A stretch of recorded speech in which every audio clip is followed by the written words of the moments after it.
Big ബോസിന്റെ latest promo പുറത്തു വന്നിട്ടുണ്ട്. അപ്പൊ നാളെ ലാലേട്ടന്റെ എപ്പിസോഡിൽ മെയിൻ ആയിട്ട് നടക്കുന്നത് ടിക്കറ്റ് ടു ഫിനാലേക്ക് വേണ്ടിയുള്ള ആദ്യത്തെ ടാസ്കും അതുപോലെ തന്നെ അൻസിബയുടെ എവിഷനുമാണ്. അപ്പൊ ഈ ടാസ്ക് കഴിഞ്ഞതിന് ശേഷമാണ് അൻസിബയുടെ എവിഷൻ നടക്കുന്നത്. ഈ ടാസ്കിൽ അപ്പൊ ഫസ്റ്റ് പൊസിഷൻ കിട്ടിയിരിക്കുന്നത് ജാസ്മിനും, സെക്കൻഡ് അർജുനും, മൂന്നാമത് ശ്രീധുവിനുമാണെന്നാണ് അറിയാൻ സാധിച്ചിട്ടുള്ളത്.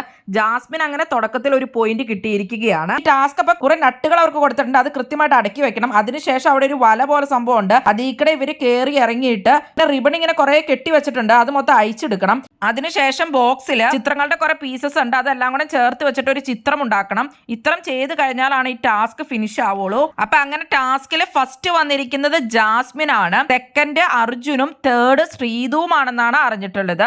അപ്പൊ ജാസ്മിൻ അങ്ങനെ നാളെ പോയിന്റ് കിട്ടിയിരിക്കുകയാണ്. പിന്നെ ഋഷിക്ക് ഓൾറെഡി ഉണ്ടല്ലോ പോയിന്റ് സ്റ്റാർട്ട് ചെയ്യുമ്പോൾ തന്നെ. അടുത്ത ഫുൾ അപ്പൊ ടിക്കറ്റ് ടു ഫിനാലെ ടാസ്കുകളാണ് നടക്കുന്നത്. അപ്പോൾ ടിക്കറ്റ് കിട്ടുന്ന ആൾക്ക് പിന്നെയുള്ള നോമിനേഷൻസ് ഒന്നും ഉണ്ടാവില്ല, ഡയറക്റ്റ് ആയിട്ട് ടോപ്പ് 5 എത്താം. ജാസ്മിൻ പിന്നെ ടിക്കറ്റ് കിട്ടിയില്ലെങ്കിൽ പോലും ടോപ്പ് 5 എത്തുന്ന ഒരാൾ തന്നെയാണ്.